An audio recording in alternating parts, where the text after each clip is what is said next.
各位记者朋友，大家下午。Good afternoon. Welcome to today's press conference. Now the floor is open. 谢谢发言人。总台央视记者提问：习近平主席。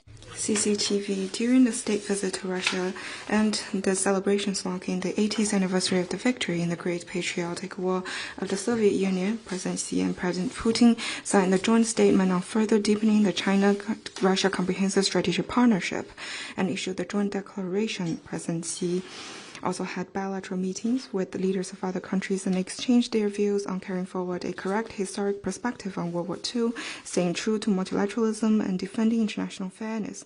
Against the backdrop of risks and challenges facing the current post-war international order, why is it important to defend the victorious outcomes of the World War II? President Xi Jinping successfully visited Russia, which included a state visit to Russia and attending the celebration marking the 80th anniversary of the victory of Soviet Union's Great Patriotic War. China has released information about the visit, and Foreign Minister Wang Yi has given a comprehensive and in-depth overview of the visit to the media. This year marks the 80th anniversary of the victory of the Chinese People's War of Resistance against Japanese aggression and the World Anti-Fascist War.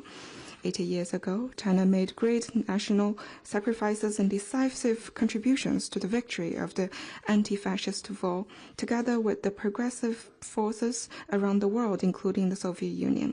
Key members of the anti-fascist alliance, including China, jointly agreed to establish the UN, formulated the UN Charter, and opened the historic chapter of countries uniting for peace and development. The painful lessons of World War II show that militarist aggression, power politics, and bullying acts are definitely not the way of peace. Zero-sum game and winner-takes-all mentality are not the path toward development.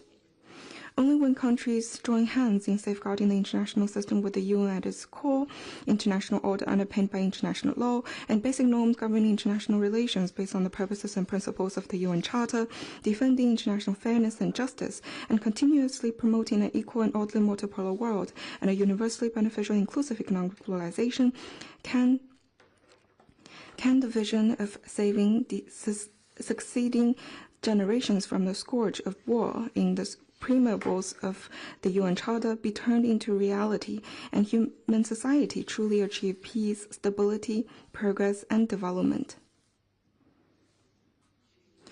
As President Xi Jinping pointed out, the more complex the international landscape is, the greater the need to stay committed to and defend the authority of the UN. As the first country to put its signature on the UN Charter and a permanent member of the UN Security Council, China will never allow the world to return to the law of the jungle where might is right. We will work with the international community to jointly defend the victorious outcomes of World War II, stay committed to true multilateralism, safeguard the hard-won peace, and pursue a brighter future for humanity.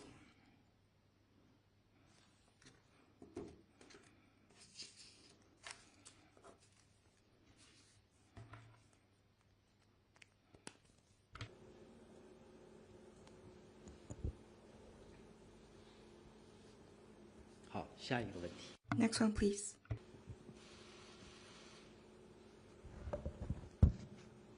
谢发言人。新华社记者提问：中方发布了巴西总统卢拉。 Xinhua News Agency on China's announcement of Brazilian President Lula's visit to China. How does China view the current relations with Brazil, and how can you share with us the program and China's expectation for the visit? China and Brazil are major developing countries and emerging markets. We are both BRICS members and important members of the Global South.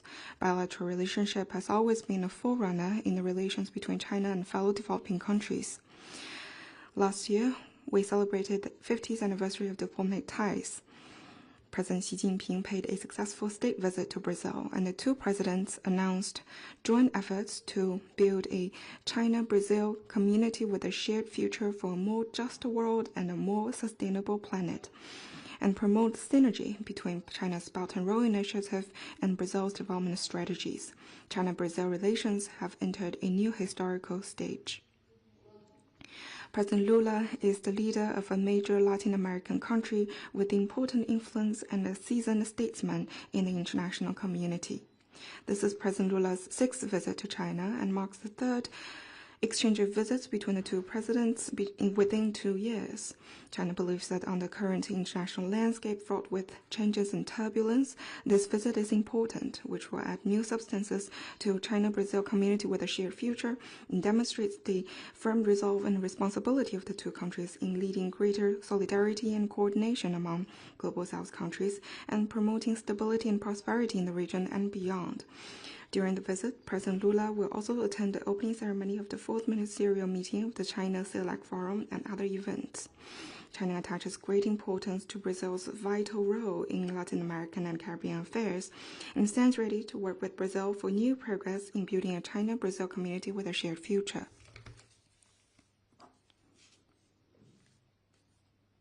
Next one, please.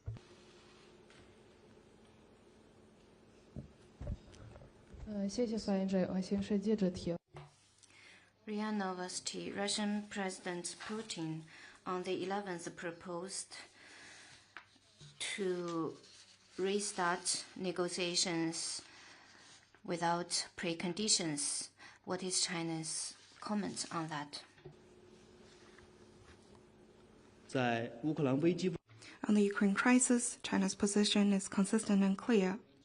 We support all efforts for peace and hope that relevant sides can continue to seek a fair, lasting, and binding peace agreement acceptable to all parties concerned through dialogue and negotiation so as to eventually realize the political settlement of the Ukraine crisis.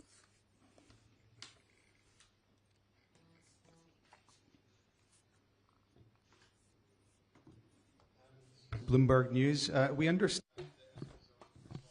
彭博社，由于中美在瑞士的谈判成果，中国将降低对美关税，降到10%，而美国也会降低对中国的关税。中方对该成果有何评论？ On the high-level meeting between China and the U.S. on economic and trade affairs, we have released information. Just now, I got the further information. The two sides just now released the joint statement reached at the meeting, which you may refer to.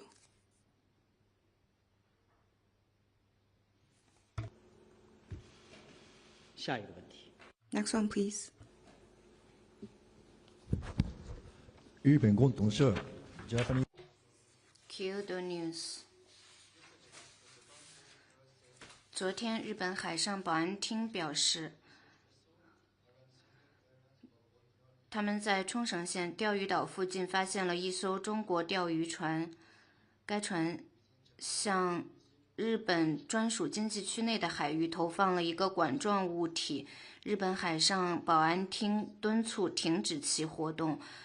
科考船的目的是什么？这个管状的物体是什么？外交部对此有何评论？钓鱼岛 and its affiliated islands have always been China's territory. Chinese maritime scientific research vessel carrying out activities in relevant waters is entirely within China's sovereign rights. 下一个问题。 Next one, please. 谢凡人，中国新闻社记者提问：据报道，印度和巴基斯坦于5月10。 It's reported that India and Pakistan agreed on an immediate ceasefire on May the 10th. The two sides will hold talks again on May the 12th. We noted that member of the Political Bureau of the CPC Central Committee, Director of the Office of the Central Commission for Foreign Affairs, and Foreign Minister Wang Yi had telephone conversations respectively with Pakistan's Deputy Prime Minister and Foreign Minister and India's National Security Advisor on the night of May 10th, and many countries also have played a positive role in easing the tensions. What is China's comment? China noted the reports. The ceasefire between India and Pakistan serves the fundamental and long-term interests of the two countries, contributes to regional peace and stability, and meets the common aspiration of the international community. China supports and welcomes this. India and Pakistan are and will always be each other's neighbors. They are both China's neighbors as well. Since the start of the tensions, China has been in close communication with relevant parties and called on the two countries to remain calm, exercise restraint, and avoid escalation. On the night of May the 10th, member of the Political Bureau of the CPC Central Committee, director of the Office of the Central Commission for Foreign Affairs, and Foreign Minister Wang Yi had telephone conversations respectively with Pakistan's Deputy Prime Minister and Foreign Minister and India's National Security Advisor to promote the ease of tensions and realization of a full and lasting ceasefire. Both Pakistan and India made positive remarks on this. China hopes that India and Pakistan will consolidate and continue the ceasefire momentum, avoid further conflict, properly handle differences through dialogue and negotiation, and return to the track of political settlement. China stands ready to continue keeping communication with India and Pakistan and play a constructive role in realizing full and lasting ceasefire and keeping the region peaceful and stable.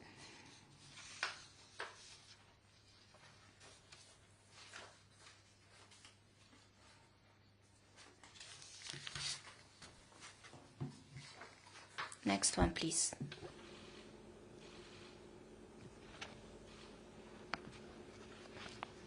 Thank you. Ukraine Foreign News Agency. 2 questions on Russian invasion of Ukraine. 乌通社，乌克兰、欧洲国家和美国提议从今天开始停火30天。目前俄罗斯方面尚未对此作出回应。那么中方如何评价有关停火30天的倡议？第二个问题，美国总统特朗普表示，他希望大国更积极地参与解决俄乌战争。他特别谈到了土耳其和中国。外交部对此有何评论？我刚才已经阐明了中方。Just now, I stated China's position on the Ukraine crisis. We support all efforts conducive to peace and hopes that relevant sides can continue to seek a fair, lasting, and binding peace agreement acceptable to all parties concerned through dialogue and negotiation so as to eventually realize the political settlement of the Ukraine crisis. We always believe that dialogue and negotiation is the only viable way out of the crisis.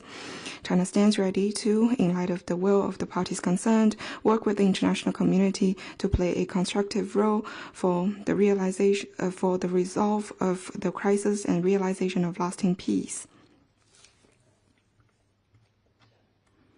Next one, please. Hi, this is Bloomberg News again. 彭博社，关于中美贸易谈判，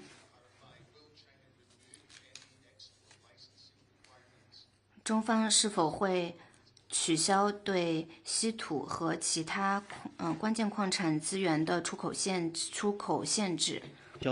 Please refer to the information concerning the meeting released by China and the joint statement for your specific question. 下一个问题。 Next one, please.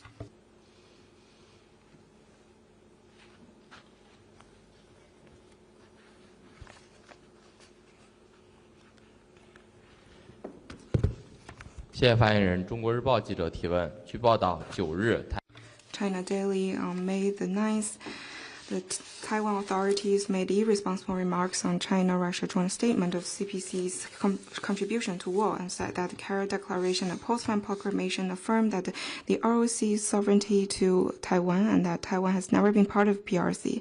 And the universally recognized status quo is that the two sides are not subordinate to each other, was China's comment. Relevant remarks once again revealed that distorting facts and history and spreading lies and false narratives are go-to tactics of the DPP authorities, as well as the DPP authorities' nature of recklessly seeking Taiwan independence. This year marks the 80th anniversary of the victory of China's People's War of Resistance against Japanese aggression, the World Anti-Fascist War, and the restoration of Taiwan. United as one under the banner of the Chinese United Front against Japanese aggression, which was advocated and established by the CPC, the Chinese people launched a relentless struggle against and defeated the brutal Japanese militarists. With immense sacrifice, they carved out an immortal epic of heroic resistance and ultimate victory. Taiwan's restoration to China is a victorious outcome of the World War II and an integral part of the post-war international order. A series of instruments with legal effect under international law, including the Carrot Declaration and Potsdam Proclamation and the Japanese Instrument of Surrender, have all affirmed China's sovereignty over Taiwan with undeniable historical and judicial facts. There's only one China in the world. Taiwan is an inalienable part of China's territory. The People's Republic of China's government is the sole legal government representing the whole of China. Though the two sides of the Taiwan Strait have not yet realized complete reunification, the mainland and Taiwan belong to one and single China, and Taiwan is an inalienable part of China. This fact has never changed and does not allow any change. This is the real status quo in the Taiwan Strait. Taiwan has never been a country. It was not a country and will never be a country in the future. No matter how and what the DPP authorities do or say, it will not change the fact that Taiwan is part of China's territory. This is a historical and judicial fact. It will not change the international commitment to the One China principle, and China will and must achieve reunification.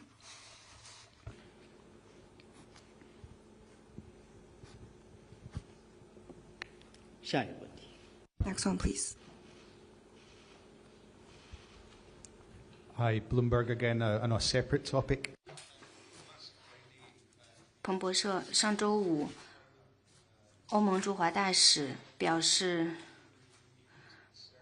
中国一直在忽视欧盟对贸易的担忧。外交部对他的言论有何评论？今年是 This year marks the 50th anniversary of diplomatic ties between China and the EU. Over the past 5 decades, China and the EU have closer dialogue and exchanges, converging interests, bigger scale and size of cooperation, and fruitful multilateral coordination. We've established more than 70 dialogue mechanisms, had in-depth communication on cooperation and concerns, reached many common understandings, and promoted the profound growth of China-EU relations. Annual trade size between China and the EU grew from $2.4 billion to $785.8 billion, up by more than 300 times. And bilateral stock investment surged from zero growth to $260 billion. Unilateral visa-free policy of China covered more than 20 EU member states. Facts show that China and the EU pursue mutual success and common development. The comprehensive strategic partnership not only benefited nearly 2 billion Chinese and European people, but also set a fine example of mutual cooperation in the globalized world. Next one, please.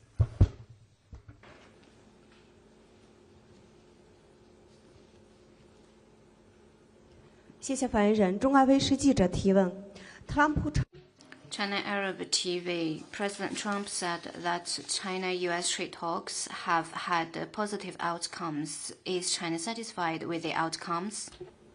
I just responded to that. We have released a readout and the joint statement reached at the meeting which you may refer to. 下一个问题。 Next one, please.